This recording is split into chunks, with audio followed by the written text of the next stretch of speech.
J Jinx! Truck stop!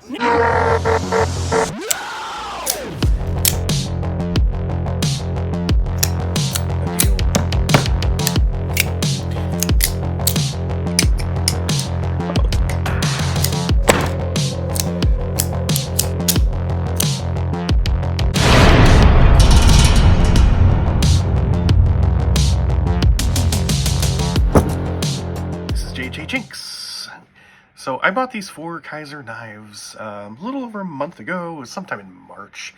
And I figured, well, since I opened them all at once, I'll talk about them all at once, because I carried each one of these for a whole week and got a better feel for them. I'll start with a small thing.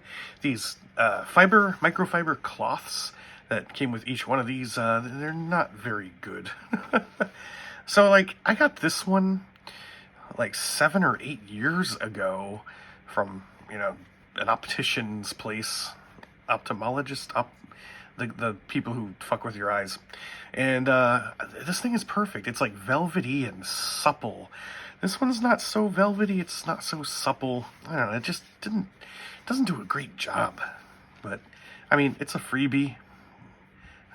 But so was this. So, just to get that out of the way.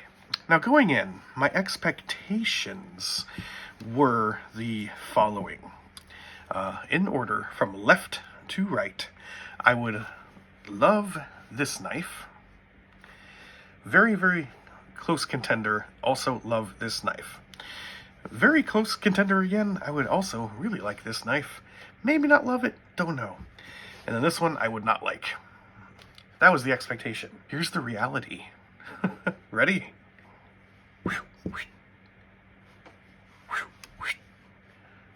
Total opposite.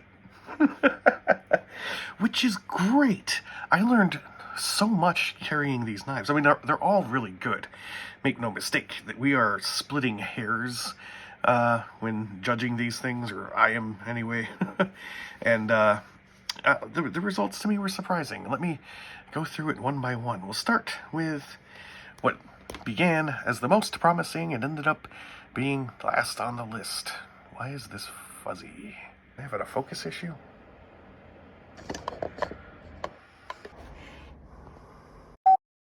Well, I just talked all about these knives and forgot to film it. Take 2. We start with the PPY. Now, I was immediately pleased with this one after I discovered this. Oh, that's just so satisfying. You could hear the excitement in my voice when I first did that, and I was like, oh, that's so fun. I think I'm gonna love this knife. So then I started to use it, and I found that I didn't, for a couple of reasons. Before I get into that, I'll just say that pocket clip was fantastic, the opening and closing, all that stuff, great. So what I found was that at the end of the day, it is a slip joint knife, sort of, which means two-handed opening. I didn't think that would be a big deal. Not a lot of people think anything of the opening and the closing. They're just like, who cares?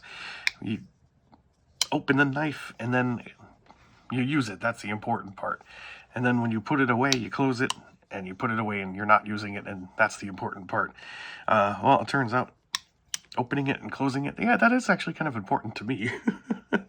And the week that I carried this knife, one of the things I had to do was I got this big pallet with a bunch of stuff on it, all wrapped in plastic, and I busted open my knife and I started digging into the plastic, and found at some points I would be wrestling with the plastic and that would happen. And I would immediately stop, be like, oh, wait, slip joint, right. Reopen it. It would happen again, happen a third time, and I said, all right, it's got to go. I gotta get like a safety blade for this. So that was actually a bit of a disappointment. I was like, yeah, I wanted to love this knife. And you know what? For what it is, the slip joint knife with satisfying noises and movements and things, practically speaking, I can't really deal with it. Unfortunate. So it ended up last in my lineup. Now this one, the what was this thing called? The PPY. I thought I would really, really love this knife, and I almost did if it weren't for one thing. Wasn't the pocket clip. That thing works nice. It has to do with the pivot. So here's the thing. I'm in the lab, and it's like, oh, I gotta cut something. Great. Bust open the knife, and, cut. Okay, time to put the knife away. See what just happened there? Yes. The pivot is too smooth. When you're in a rush, the blade very easily just doesn't. It's actually kind of hard to close. See, sometimes it'll bounce back a little bit. Sometimes it'll bounce open part way, or sometimes when you're really in a hurry, you're like, it just reopens. That got annoying to me. I kind of realized, when I need a knife, I need it fast, and when I'm done with it, I need to put it away fast. This knife wasn't having it. The PPY is just too damn good. For sitting on the couch, watching TV, and fidgeting, it's great for that. But for me, for practical use in the laboratory, I need something a little different. So, what an upset. Then we come to the mini Begleiter, which has that problem.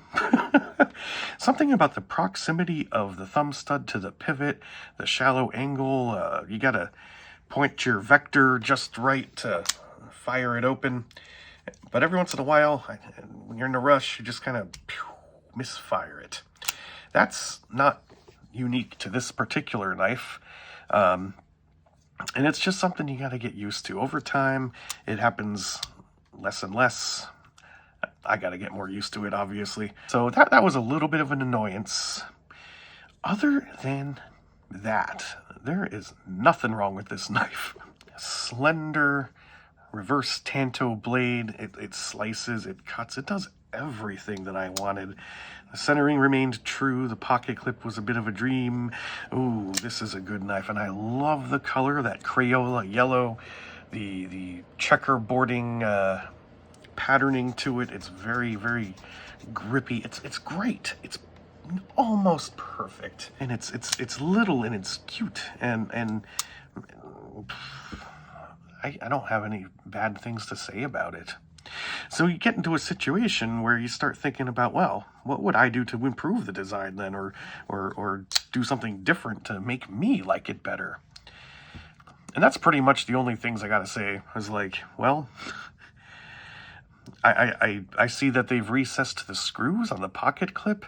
Would have been nice if they recessed the back plate of it as well. I always like to see recessed liners. But these are not deal breakers. They're just nice touches that I notice and I appreciate. It would have been nice if there was a little anodization work too. Like, imagine if the liners were anodized like a nice blue to go against the yellow. Or maybe some like red hardware or purple. The people who customize things like that, do the anodization thing. I think it would really pop with this thing. And I'd be curious to try the full-sized Begleiter now, because it is very often compared to the Domin, this one, which is the biggest knife of the bunch and the biggest surprise. Let me tell you why this knife went from last to first. Well, it's also the darkest and drabbiest of the bunch. All three of these have something going on in the color department. This one's just like black and gray. Well, I'll just get right down to it. This thing is a beater. It's just so freaking solid. I had so much confidence cutting with this thing. Like, I could really beat the shit out of this knife and just love the hell out of it for it. I'm already starting to see some wear on the micarta, just a hint of it, and that's one of the reasons why micarta is so popular, in my opinion, is it looks fantastic when it starts to wear. So I'm starting to see a little bit of that, and it just makes me smile. The pretty big, long drop point blade just cuts everything you throw at it, and I never had that problem with the thumb stud. I mean, it's just a bigger knife. All of the dimensions are bigger, and that includes the distance from the pivot to the thumb stud. And so this does not need a flipper tab. Wouldn't want one on this thing. Never had a problem when opening it. Great. What I did have a problem with was the way the pocket clip worked. Now, I remember talking about it when I first picked this thing up. Yeah, it's too shallow. That's going to be rough getting into the pocket. And it was. You know, you sort of almost feel like you're pulling your pants down when you try to slide it in. Know what I mean? But it kind of loosened up a little bit after a few days. And towards the end of the week, it was still, you know, I said to myself, you know what, if I want to really want to carry this thing and make it my forever desert island knife, I would just get an aftermarket pocket clip, and you know, maybe I could swap it with this one. That actually looks like it might be close, but yeah, I would just go aftermarket, get something a little bit better. Now here's the most unexpected thing that happened. I remember when I opened this knife, first started fiddling with it, I said, oh, the centering is off. But now look at it. It improved. It moved to the center. I've never seen that before. That's a first. How does that happen? Was there like some factory grease glommed into the recess of the detent somewhere that just worked its way out, and then the blade was just like straight to the center? I didn't notice it at first, and then I started fidgeting with it, and kind of in preparation for this video, thinking about what I wanted to say about these knives, and I'm like, hang on, it's centered. I didn't do that. What knife does that? This knife got better as the week went on. Like I said, pocket clip a little bit better, centering a little bit better, and now it's showing some handsome wear. Best of the bunch. There it is. And all of my expectations were subverted. A couple of things I forgot to mention. These are all made out of the same steel, which is 154 cm. And all of these things are my opinion. And it just goes to show that after so many years of buying and using knives and being enthusiastic about them and looking at them and reading about them and making videos about them, there's still more to learn. Your preferences are always changing, and that's not a bad thing. This has been JJ Jinx Truck Stop Knives.